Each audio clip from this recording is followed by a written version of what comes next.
နေ့ကတည့်ရနေဆိုဒီလိုတည့်ရဆို နေသေးပေါ့ဟောမနေ့စနေနိုင်တော့တယ် တော့လေကြီးမိုးကြီးရဲ့ချင်းနော်မိုးလဲကောင်းတပတ်လောက်စီပြီးရွာတယ် ကုန်းပေါ်မှာပဲ ဒီနေ့စက်ကောက်လာပဲမိုးပေါ်တာတယ်လိုက်ပေါ်တာ ချော်သွားပြီးတော့ကြာသွားတာလား ကြားတယ်ပေါ်တယ်ကြားမှကျွန်တော်တို့သိတယ် လိုက်ပေါ်မချောဘူးလိုက်ရမှာတစ်ချက်တစ်ချက် ဟုတ်တော့ လိုက်ပေါ်တာတဲလာတာသူကောင်းတော့ပါတီးရပါ ဩ ချောကလာတာမို့လားလိုက်ပေါ် လိုင်းနဲ့လိုင်းပုတ်ပြီးတော့ လိုက်ရတစ်ချက် သူကြာသွားတယ်ကျွန်တော် ဒီကိုပေါ်ဒီမှာမတွေ့ရဘူးကြားတယ်ဆိုလိုင်းပုတ်ကြားလာရင်ကျွန်တော်တို့ဒီရှိကိုရောက်တယ် ပြန်လဲပြန်တော့မှာ ပြန်လေးရတော့မသိဘူး အဲ့တော့သူ့အော်တန်ကြားမှာမင်းလည်းပြီးလာမှာ ဩ ချောလဲချောလိုက်ပေါ်ပေါ်တယ်လည်းဖြစ်လို့လားလက်တစ်ချက်တစ်ချက်ပေါ်ကျော်ဆွေးရယူတယ်ကတော့တစ်ချက်တော့ပေါ်တူရောက် ဟုတ်တယ်ပေါ်လာတာလေအဲ့မျက်မပေါ်ဘူးသူက သူတို့မိုးရတဲ့အချိန်ဆိုလို့ရှိရင်တော့ရေကတော့အပေါ်ရေအောက်ရေနဲ့ကြီးမှာပဲလှိုင်းကတော့ကြီးမှာပဲလို့ပြည့် တို့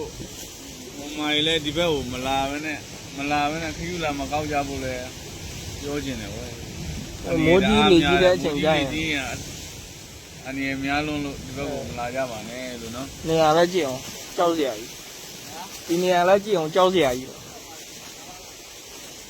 စားတဲ့လုပ်နေတယ်နော်ပြိထားဖို့လူလေ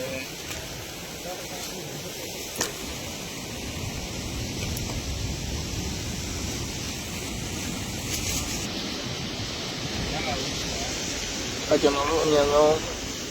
တွေ့ဖို့တော့ဝယ်ပေးတာတော့မနေ့ကကျွန်တော်တို့ညောပြည်တာတူရေလှိုင်းပုတ်ပြီးတော့အောက်ပြုတ်ကျသွားတယ်ဗျာဒီနားကနေပြီးတော့ဒီနားကနေပြုတ်ကျသွားပြီးတော့ဟိုဘက်ထိရောက်သွားအဲ့ဒါသူနဲ့ပါလာတဲ့အကူ2ယောက်ကလိုက်စိန်နဲ့မြုပ်သွားတယ်အဲ့ဆယ်လို့မရတော့မနေ့ညနေ2နာရီ3နာရီလောက်ကတည်းကခုထိစမတွေ့သေးဘူးကျွန်တော်တို့မြန်မာနိုင်ငံသားတွေရဲ့အထူးတတိထားကြပါဗျာအစားလေးတစ်လုံးနဲ့အဲ့လောက်ထိမစွန့်စားနိုင်ပါဗျာဒါပေမဲ့တချို့ကြတော့ဝါဒနာအရာပေါ့ဝါဒနာအရာခရုကောက်မယ်ငားများမယ်အဲ့မျိုးလေးတွေရှိတယ်ဒါပေမဲ့အခုလိုမျိုးမိုးကြီးလေကြီးတဲ့အချိန်မှာမလုတ်သင့်ဘူးဗျာနေသားတယ်အေးဆေးပဲနေသားတယ်ဆိုလို့ရှိရင်တော့လာပါသွားလာကမ်းခြေကျွန်တော်လည်းသွားနေကြတာ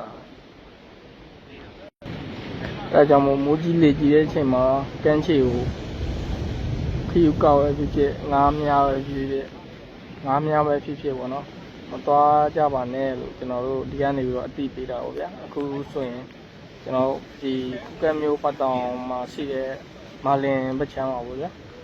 ဒီမှာကြောက်ဆောင်တွေကလည်းကြောက်စရာကြီးလိုင်းတစ်ခါအဲ့လိုမျိုးလှိုင်းပုတ်ရင်းနဲ့သူပါသွားတာအဲ့လိုလှိုင်းပုတ်ရင်းနဲ့သူပါသွားတာအဲကြောက်ဆောင်လည်းကြည့်ပါဦးဗျာခရီးလက်ကောက်တဲ့နေရာကြောက်စရာကြီးအဲအကြောင်းမလာကြပါနဲ့လို့ကိုယ့်အိမ်မှာပဲကိုအေးစစ်စစ်လေးနဲ့အလုံနားတဲ့ဆိုရင်လည်းအေးစစ်စစ်လေးနေပေါ့အနားယူပေါ့နော်ခုလိုမျိုးအဖြစ်မျိုးကတော့ဘယ်သူမှတော့မဖြစ်ချင်ဘူးလေအခုကျွန်တော်အထူးသတိပေးတာပေါ့ဗျာမဖြစ်စေချင်လို့ပါဘာမှတော့မဟုတ်ပါဘူးဒီမှာကျွန်တော်တို့လည်းလာပြီးတော့စောက်ပေးနေအောင်ဗျာပေါ်မလားဆိုတော့လာစောက်ကြည့်အောင်